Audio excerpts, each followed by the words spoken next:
안녕하세요. 우멘사입니다. 오늘의 사연은 내가 고아라서 남친과 결혼을 반대하다가 시동생이 아들을 입양해서 키워주라고 강요하는데 내가 미쳤습니까? 입니다. 오늘의 사연 읽어드리겠습니다. 제게 여러 해 동안 사귀던 남친이 있었습니다. 엄마가 돌아가시기 전에 만났던 남친이었는데 오빠나 언니 그리고 동생도 없이 오로지 엄마와 저만 이렇게 단촐하게 살고 있었을 때 만났던 사람이었습니다. 어느 날 갑자기 엄마가 식당 보조로 일하시다가 갑자기 쓰러지셨어요. 그 전부터 몸이 좀 안 좋으시다고 해서 식당 일을 그만두라고 했는데 엄마는 그때마다 능력도 없는 사람이 시간만 축내고 살 수는 없다고 무슨 일이든 할 수 있을 때 해야 한다고 하시면서 식당 일을 계속 하셨습니다. 사실 아빠는 엄마와 결혼한 지 10년이 간 넘을 무렵에 교통사고로 돌아가셨어요. 그 뒤로 안 해본 일이 없으실 정도로 이것저것 힘든 일을 많이 해오셨어요. 외할머니께서 재혼하라고 하시고 저를 키워주시겠다고 하셨는데도 저 때문에 재혼도 포기하시고 저 하나만 바라보고 사셨습니다. 그래서 엄마는 저에 대한 애착이 남다르셨어요. 제가 대학도 졸업하고 난 뒤에 다행히 취업을 잘해서 지금 다니는 회사를 잘 다니고 있었는데도 불구하고 제 결혼 자금이라도 모아야 한다고 하시면서 힘든 식당 주방 일을 해오셨어요. 그러다 병이 나서 쓰러지더니 1년 동안을 병원에 계시다가 하늘나라로 가셨습니다. 든든하게 지켜주시던 외할머니도 이미 돌아가신 뒤라서 안 계셨고 외삼촌과 이모들도 멀리 떨어져 살고 있었기 때문에 서로 왕래가 예전만큼은 못했어요. 엄마만 의지하고 살던 저는 세상에 정말 혼자 던져진 느낌이었습니다. 그때 옆에 남친은 더욱 소중하더군요. 그리고 고마웠습니다. 제 옆에 있어준 유일한 사람인 것 같았어요.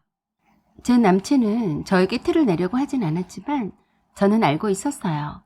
남친 어머니가 저를 탐탁지 여기지 않고 있다는 걸 알았습니다. 엄마가 투병 생활을 할 때 저를 도와서 여러모로 신경을 많이 써줬거든요.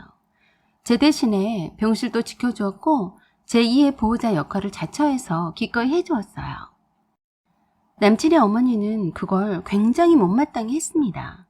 아들이 직장 다니기도 힘든데 허구한 날 병원에 달려가서 이런저런 치닥거리를 하며 개고생한다고 생각하셨던 것 같았습니다. 여자를 잘못 만나서 고생한다고 생각하신 거였죠. 엄마의 상태가 매우 좋지 않아서 중환자실로 옮겨졌었는데 하필 그때 남친 어머니가 병문안차 병원에 찾아오셨습니다. 남친이 하루가 멀다 하고 퇴근해서 병원으로 달려가는 것이 매우 못마땅했던 남친 어머니는 첫마디가 아들을 얼굴 보러 왔다고 하시더라고요. 중환자실로 옮겨진 엄마 때문에 걱정이 이만저만이 아니었는데 남친 어머니는 제게 위로는 못할 망정 남친과 헤어져 달라고 하셨어요. 맨날 병원으로 쪼르르 달려가니까 아들 얼굴 구경도 못 해본다고 하시더라고요.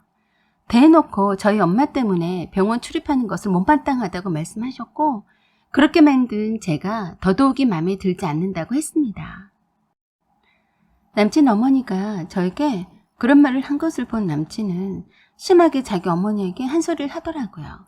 그러면서 남친과 남친 어머니 사이가 많이 안 좋아진 것 같았습니다. 저는 그냥 엄마 상태가 갈수록 나빠져서 걱정을 이만저만이 하는 때가 아니라서 남친 어머니까지 오셔서 그런 말씀들을 하시니까 참 힘들었지만 이해하기로 했었죠. 그래서 병원에 오지 말라고 했었지만 남친은 뻔히 혼자서 제가 고생할 것 아는데 그럴 순 없다면서 계속 엄마 돌아가실 때까지 제 옆을 지켜주었습니다. 엄마 없는 하늘 아래에 제 남친은 제가 유일하게 기댈 수 있는 사람이었던 거죠. 그래서 남친 어머니의 반대에도 불구하고 헤어질 수 없었습니다. 남친도 남친 어머니가 반대를 하던 안 하던지 간에 상관없어 했어요. 혼자서 고군분투하는 저를 측은해했고 세상에 가까운 친척도 없이 혼자서 떨어져 남은 고아가 된 저를 잘 챙겨주었습니다. 그것 때문에 남친과 남친 어머니 사이가 더욱 나빠졌습니다. 이 모든 것이 저 때문이라고 생각했던 남친 어머니는 엄마가 돌아가신 지 얼마 안 되었을 때도 저를 찾아왔습니다. 그리고 이렇게 말씀하셨어요. 어머니가 돌아가신 것은 참 안 됐다만 난 고아인 너를 절대 며느리로 받아들일 순 없다. 그렇잖아도 너 때문에 아들하고 사이도 많이 틀어지고 있어. 집안에 사람이 누가 들어오냐에 따라서 집안의 흥망이 결정되는 거라고 하더라. 난 네가 우리 집안에 들어오면 안 된다고 생각하고 있다. 우리 아들은 네가 놔줘라 라고 하셨어요. 저는 그때도 엄마가 돌아가시고 난 뒤에 뭔지 기가 빨린 느낌이랄까요? 별로 말할 기운도 별로 없었던 터라 듣고만 있었습니다. 남친 어머니 입에서 저한테 고아라고 했을 때 정말이지? 내가 고아구나 라고 새삼 느꼈어요. 기댈 때라곤 남친밖에 없는데 남친 어머니는 남친이 저와 결혼을 하게 되면 처가떡은 하나도 못 보고 평생 제 치닥거리만 하게 될 것이 뻔하다는 거였습니다. 남친도 저와 헤어질 생각은 전혀 하지 않고 있는데 저도 마찬가지였어요. 남친이 헤어지자고 해도 붙잡고 싶은 심정이었습니다. 그만큼 그땐 제가 많이 외롭고 힘들었어요. 남친도 그런 제 심정을 알기에 남친 어머니가 저를 찾아와서 그런 말씀을 할 때마다 화를 내곤 했었던 것 같아요.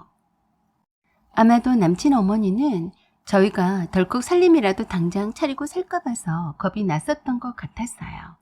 엄마가 돌아가신 지 겨우 한 달 지났는데 무슨 결혼 생각을 하겠어요.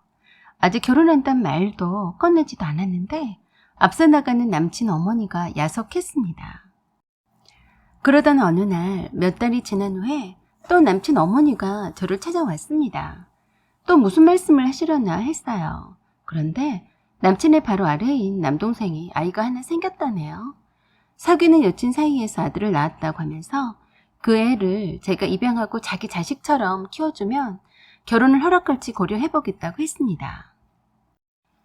남친의 남동생은 현재 의대생인데 덜컥 밑도 끝도 없는 애를 만나더니 아이를 낳았다면서 양육비는 남친 어머니가 대주겠다고 했어요. 그런 조건으로 결혼을 허락해 줄 수 있다고 했습니다. 남친은 남동생이 학생 신분이라서 아직 결혼할 때도 아니고 부모님이 아이 엄마를 받아들일 수 없다고 해서 아이를 당장 키워야 하는데 남친과 제가 입양해서 키우는 것이 가장 최선인 것 같다면서 이걸 빌미로 결혼 승낙도 받고 어차피 우리가 입양해도 양육은 남친 어머니가 하시게 될 거라고 했습니다. 남친은 남친 어머니의 부탁을 들어주고 결혼을 무리 없이 하고 싶어 했습니다.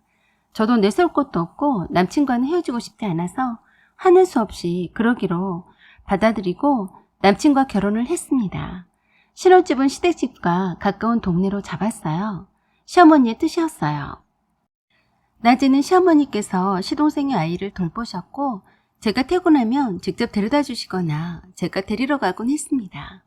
저는 신혼도 없이 바로 시동생의 아기를 당장 돌봐야 했어요.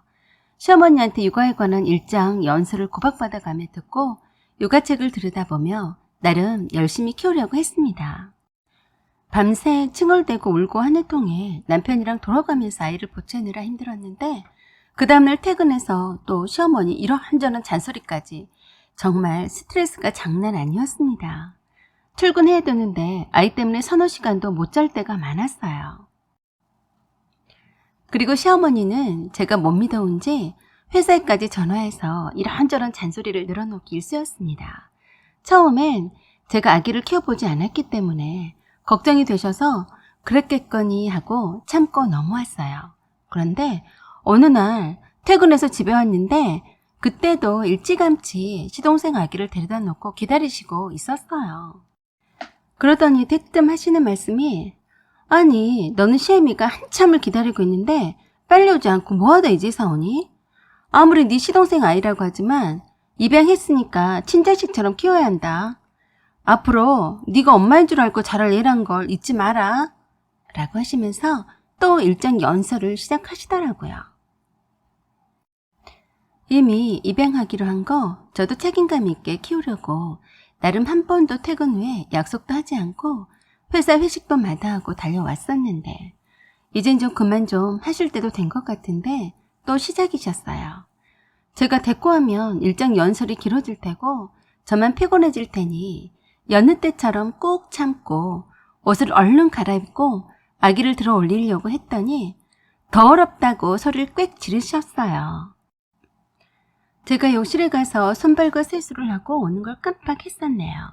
사실 몇 달을 고생하면서 키우다 보니 시동생의 아기가 아니라 제 아기 마냥 예쁘고 귀여웠습니다.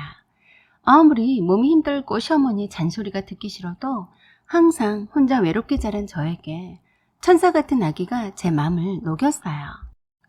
그래서 시어머니가 닥달하지 않아도 육아책을 들여다보면서 인터넷을 뒤져가며 초보엄마 노릇을 나름 열심히 하고 있었어요. 오히려 시어머니가 낮에 아기를 잘 볼지 걱정이 되었었죠. 깨끗이 씻고 돌아와서 아기를 안고 엄마 미소를 지으니까 아기가 알아보는 것 같았어요. 어머니, 이것 보세요. 저를 알아보네요. 저보고 웃었어요. 엄마 해봐, 엄마 라고 했더니 시어머니가 얼척없다는 듯이 저에게 쏘아붙였어요. 너 정말 하는 짓이 가증스럽다. 어쩜 내 앞이라고 그렇게 가식을 떠니? 평소 하던 대로 해라. 별꼴을 다 보겠네. 라고 하시더라고요. 그러시면서 이 아이를 키워야 하니까 몇 년 동안 피임하라고 하셨어요. 물론 그러려던 참여라서 네 하고 간단하게 대답했었네요. 어머니가 그렇게 애타지 않아도 이미 내 아이로 받아들이고 있어요. 별 걱정을 다 하시네. 얼른 안 가시고 뭐 하시나 몰라. 에구 마귀 할멈 이라고 속으로만 외쳐댔습니다. 그리고는 남편한테는 아이를 맡기지 말라고 신신당부하시네요. 아니, 자기 핏줄인 조카이고 입양한 아들인데 함께 키워야지. 나보고 독박 육아하라고 강요하는 거에 웃기고 있네 라고 생각했습니다. 오늘따라 빨리 돌아갈 생각은 하지 않으시고 작정한 듯이 저에게 남편에게 아이를 맡기지 말라는 말을 귀에 못이 박히도록 하고 또 하고 했습니다. 애기 목욕을 왜 일하고 온 남편한테 시켰냐면서 따지듯이 묻더라고요. 시어머니 말처럼 남편에게 절대 맡기는 일이 없도록 하겠다라는 확답을 바라셨어요. 저도 퇴근하고 곧바로 뛰어온지라 배도 고프고 무척 피곤한 상태인데 시어머니의 잔소리는 정말 지겹더군요. 그래서 반발심에 맘에도 없는 소리가 나와버렸어요. 제가 미쳤어요? 핏줄 하나 안 섞인 애를 친자식처럼 남편 도움도 없이 혼자서만 키우라고요? 아기를 바로 시어머니 앞에 내려다 놓고 말했습니다. 그렇게 못 믿어오시면 저보고만 애를 보라고 한 것도 웃기시네요. 어머니가 아예 데려다 키우세요. 내 조카도 아니고 내가 낳은 것도 아닌데 제가 키울 의무가 없네요. 데려가세요. 이젠 잔소리도 지겹네요. 라고 했습니다. 제가 항상 수더분이 시어머니 말씀에 토를 달지 않고 네네 하고 했었는데 갑자기 말과 톤이 바뀌면서 대꾸를 하니까 기절초풍하더라고요. 그러면서 시어머니가 어디다 시애미한테 말대꾸냐고 하면서 제 뺨을 세게 쳤습니다. 그러자 저도 어디서 그런 용기가 났는지 모르지만 시어머니 뺨을 세게 맞받아 쳤어요. 시어머니가 완전 예상 바뀐 듯 놀라 자빠지더라고요. 아니, 네가 지금 시애미 뺨을 때려? 하시면서 저한테 다시 달려들려고 하길래 살짝 발을 걸었더니 대자로 앞으로 고꾸라지면서 모서리에 얼굴을 박으시고는 눈탱이가 밤탱이가 된 것처럼 단번에 부어올랐습니다. 아이고 하면서 소리를 지르면서 눈을 감싸 안고 나중내 소리를 하시더군요. 그 소리에 아기가 놀라서 울었어요.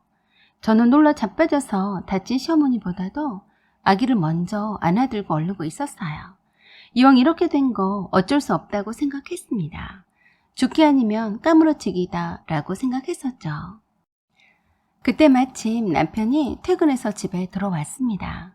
저는 울고 있는 아기를 안고 서서 얼르고 있었고 시어머니는 얼굴을 감싸며 통곡하고 있었어요. 남편을 보더니 더 심하게 아글아글 쓰시더군요. 남편이 놀라서 시어머니한테 달려가서 괜찮냐고 하니까 며느리가 때렸다고 하셨습니다. 남편이 그 말을 듣고 아기를 안고 있는 저를 쳐다봤어요. 저는 손사래를 치면서 시어머니가 넘어져서 모서리에 부딪힌 거라고 했습니다. 그럼 그렇지 하고는 병원에 가자면서 시어머니를 억지로 끌고 나갔습니다. 한바탕 전쟁을 치른 것 같았어요. 아기도 시어머니 소리 지르는 것 때문에 경기 일으킨 듯이 깜짝깜짝 놀라더니 그제서야 안정을 찾은 듯이 빵긋빵긋 웃었습니다. 시어머니 뺨을 때린 후폭풍이 조금 걱정이 되었어요. 남편에게 분명히 며느리가 자기 뺨을 때렸다고 일러 바칠 것이고 아버님한테도 노래를 부를 게 뻔했네요. 아니나 다를까 남편이 저에게 말하기를 제가 시어머니 뺨도 때리고 얼굴도 쳤다고 했다네요.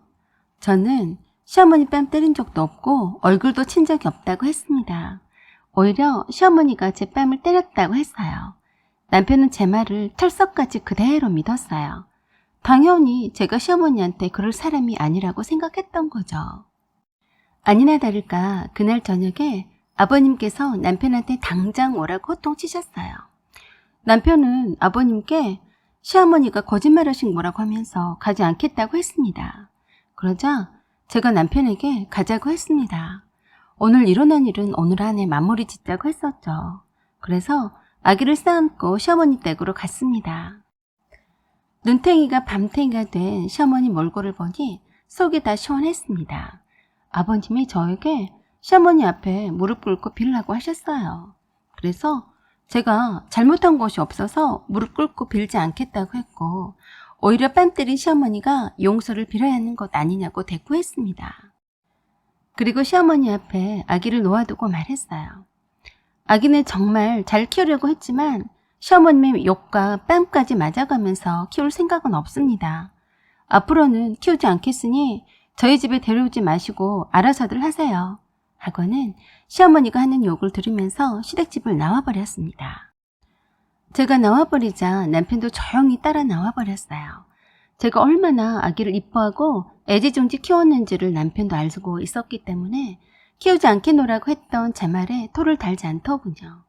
여전히 남편은 제가 시어머니 뺨을 때리지 않았는데 어머니가 억지 쓰는 거라고 생각했습니다. 저는 더 이상 이렇게 살 수는 없다고 생각했습니다. 시어머니와 저는 함께 이런 식으로 살다간 평생 못 볼 꼴을 보면서 살아야 하는데 결국엔 상처투성이만 남다가 서로 헤어질 바에야 일찌감치 혼인신고도 안 되어 있을 때 헤어지는 게 맞다고 생각했습니다. 그래서 남편에게 말을 했습니다. 시어머니가 뺨을 때리길래 나도 시어머니 뺨을 때려놓으라고 말을 했습니다. 그리고 앞으로도 그런 일이 계속 생길 건데 저는 이렇게는 못 산다고 했습니다. 그래서 서로 헤어지는 게 답이다라고요. 남편은 그래도 노력해보자고 했지만 안 되는 건 안 되는 거라고 했습니다. 시어머니와 치고받는 싸움을 하는데 언제까지 남편이 내 편이 되어줄지도 의문이고 그런 생활이 행복할 리 없다고 했습니다. 그래서 바로 전셋집을 내놓았고 따로 집을 구해서 제 짐을 옮겼습니다. 저의 변함없는 완강한 태도에 남편은 한 발 물러선 표정이었고 언제고 재결합을 할 여지를 남겨두려고 했지만 저는 아니었어요. 시어머니는 시동생을 완벽한 총각으로 둔갑시켜서 열쇠고리 몇 개 달고 오는 며느리감 욕심 때문에 시동생의 아기를 저에게 떠넘기려고 했었는데 예상치 못하게 제가 남편과 헤어지게 되자 무척 당황했을 겁니다. 헤어진 뒤에도 시어머니가 많이 후회하고 있다면서 남편이 계속 재결합을 원했지만 이미 한번 떠난 마음이 돌아서질 않더군요. 시어머님이 후회한다는들 인간이 그리 쉽게 변하겠어요? 그래서 조카 입양해서 잘 키우는 여자 잘 만나라고 해주었습니다. 그리고 몇 년 뒤에 저는 새로운 사람을 만났습니다. 그 사람은 한번 이혼한 경력이 있는 의사였어요. 부잣집 딸을 선팅으로 만났는데 그 여자에겐 이미 오래도록 사귀던 남친이 있었대요. 그런데 결혼 후에도 계속 그 남친을 만나고 다녀서 결국엔 이혼을 했다더군요. 제가 외로움을 많이 타고 혼자 사는 것이 안쓰러워 했던 친구가 소개시켜준 사람이었습니다. 그 사람도 부모님을 일찍 여의고 작은아버지 밑에서 자랐다고 했습니다. 어렸을 때부터 눈칫밥을 먹고 자라서인지 공부를 더욱 열심히 했다고 했습니다. 기존에 남겨주신 부모님 재산으로 학비를 다 대었지만 외롭게 어린 시절을 보냈다고 하더군요. 괜히 마음이 가고 잘해주고 싶은 사람이었어요. 서로 말도 잘 통하고 의사이면서도 욕심이 별로 없는 사람이었습니다. 그래서 저는 그와 결혼을 했어요. 혼인신고도 미루지 않고 바로 했습니다. 어느 날 은행 일을 보려고 반차를 내고 남편 병원에 잠깐 들렸습니다. 남편과 직원들에게 아이스크림과 음료수를 넉넉히 사서 돌리고 남편 얼굴도 좀 볼 겸, 그리고 병원에 내원하는 환자 수도 체크 겸 해서 들렀었죠. 한마디로 병원 내부가 어찌 돌아갔는지 한 번씩 내다보곤 했습니다. 수학과라서 꽤나 병원 안이 시끌벅적했어요. 삥 둘러보니 다들 젊은 엄마 손잡고 오는 아이들이 대부분이었어요. 그런데 한쪽에 있는 놀이방 앞에 서 있는 전 남편의 어머니를 발견했습니다. 순간적으로 전 남편의 시동생 아들이랑 함께 왔나 하고 얼른 놀이방을 들여다봤어요. 벌써 다 커서 뛰어다니고 있었어요. 아기 때 본 후론 그들은 못 봤지만 왠지 바로 알아보겠더라고요. 전 시어머니는 그새 엄청 늙으셨더군요. 전 시어머니가 먼저 아는 체를 하셨어요. 여긴 웬일이냐? 때깔이 좋은 것 보니 살만하나 보네 하시더라고요. 저는 그냥 웃으면서 간단하게 네 라고만 대답했습니다. 그때 원장실에서 가운 입은 남편이 나와서 저를 불렀어요. 그걸 보던 전 남편의 어머니가 눈이 휘둥그레지더군요. 저런 천하의 고아인 애가 어쩌다 의사 남편을 꿰찼지? 하는 그런 눈치였습니다. 남편이 아는 사람이냐고 묻자 아니 모르는 사람이야 하고 남편과 함께 더욱 다정한 모습으로 원장실로 들어갔습니다. 그걸 보고 있던 전 남편의 어머니 표정이 참 묘했습니다. 저런 고아가 무슨 재주를 부렸길래 의사 남편을 두었을까? 하며 오만 가지 생각을 다하는 눈치였어요. 소문에 의하면 전 남편은 아직도 결혼을 못하고 있다고 들었습니다. 의사가 된 시동생도 어느 부잣집 딸들이 총각 의사들도 많은데 애 딸린 남자한테 시집 오려 하겠습니까? 아무튼 저는 전 남편이랑 헤어져서 지금의 남편을 만났으니 대박난 것 같은데 시동생이 자식이라도 친자식처럼 이쁘게 키우려 했던 며느리에게 못되게 굴더니 둘 다 아직 장가도 못 가고 쪽박 차셨네요. 전 남편은 저와 헤어진 이후에도 저와 재결합을 시도했지만 결국엔 제가 지금의 남편과 결혼해버리자 시어머니를 원망하며 사이가 더 안 좋아진 것 같더라고 들었습니다. 아무튼 제 조카는 아니지만 전 남편의 조카 아이를 심성 고운 바른 아이로 잘 키웠으면 하는 바람입니다. 사연은 여기까지입니다. 여러분의 생각과 의견을 댓글로 남겨주세요. 구독 꼭 눌러주시고 좋아요 그리고 알림 설정 부탁드립니다. 여기까지 시청해주셔서 감사드립니다.